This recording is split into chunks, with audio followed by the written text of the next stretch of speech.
ಈ ಜಗತ್ತಿನಲ್ಲಿ ಮನುಷ್ಯನು ತನ್ನ ಸ್ವಾರ್ಥಕ್ಕಾಗಿ ಬದುಕುತ್ತಾನೆ. ತನ್ನ ಸ್ವಾರ್ಥತನದಿಂದ ಎಲ್ಲವನ್ನೂ ಕಳೆದುಕೊಂಡಿರುತ್ತಾನೆ.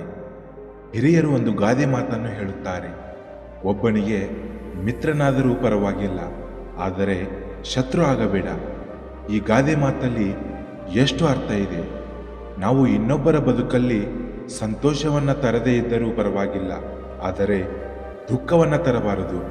ಏಕೆಂದರೆ ನಾವು ಮಾಡೋ ಪ್ರತಿಯೊಂದು ತಪ್ಪುಗಳಿಗೆ ಇನ್ನೊಬ್ಬರ ಬದುಕಿಗೆ ತೊಂದರೆಯಾಗಬಾರದು. ಒಂದು ವೇಳೆ ಒಳ್ಳೆಯ ಮನಸ್ಸಿನಿಂದ ಇನ್ನೊಬ್ಬರಿಗೆ ಸಹಾಯ ಮಾಡಿದರೆ ಅವರ ಬದುಕಲ್ಲಿ ನಾವು ಮರದಂತೆ ಭಾಸವಾಗುತ್ತೇವೆ. ಇವತ್ತಿನ ಟಾಪಿಕ್ ಕೂಡ ಇದೇ ಆಗಿರುತ್ತದೆ, ಮರದಂತೆ ನಮ್ಮ ಬದುಕಾದರೆ. ತುಂಬ ವರ್ಷಗಳ ಹಿಂದಿನ ಘಟನೆ ಇದು. ಅಲ್ಲೊಂದು ದೊಡ್ಡದಾದ ಆಲದ ಮರ ಬೆಳೆದು ನಿಂತಿತ್ತು. ಅನೇಕ ಸಣ್ಣ ಪುಟ್ಟ ಮರ ಗಿಡಬಳ್ಳಿಗಳು ಆಲದ ಮರದ ಅಕ್ಕಪಕ್ಕದಲ್ಲಿ ಬೆಳೆದು ನಿಂತಿದ್ದವು. ಒಂದು ಸಲ ಭಾರಿ ಬಿರುಗಾಳಿ ಬೀಸಿತು. ಆಗ ಆಲದ ಮರ ಮಾತ್ರ ಆ ಬಿರುಗಾಳಿಗೆ ಮೈಯೊಡ್ಡಿ ಗಟ್ಟಿಯಾಗಿ ನಿಂತಿತ್ತು.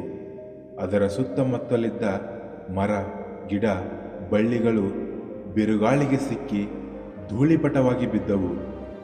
ಬಿರುಗಾಳಿಯು ಶಾಂತವಾದ ನಂತರ ಆಲದ ಮರವು ತನ್ನ ಸುತ್ತಲೂ ನೋಡಿ ಸಂಕಟಪಟ್ಟಿತು.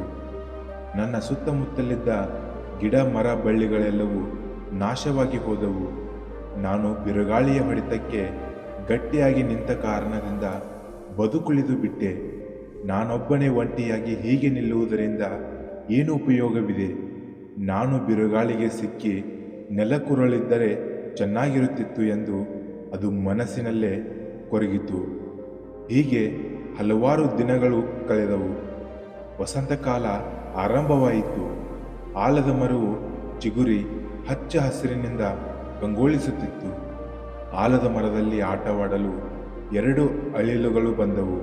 ಅವು ಮರದ ತುಂಬ ಓಡಾಡಿ ಸಂತೋಷದಿಂದ ಆಟವಾಡುತ್ತಿದ್ದವು.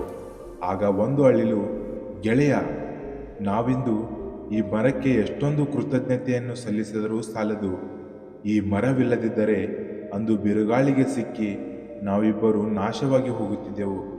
ಈ ಮರದ ಪೋಟರೆಯಲ್ಲಿದ್ದು ನಾವಿಬ್ಬರು ಬದುಕು ಉಳಿದೆವು ಎಂದು ಇನ್ನೊಂದು ಅಳಿಲಿಗೆ ಹೇಳಿತು. ಮರಕುಟಿಕ ಹಕ್ಕಿಯೊಂದು, ದೇವರೇ, ಅಂದು ಈ ಮರ ಇಲ್ಲದಿದ್ದರೆ ನನ್ನ ಜೀವವು ಅಂದೇ ಕೊನೆಯಾಗುತ್ತಿತ್ತು.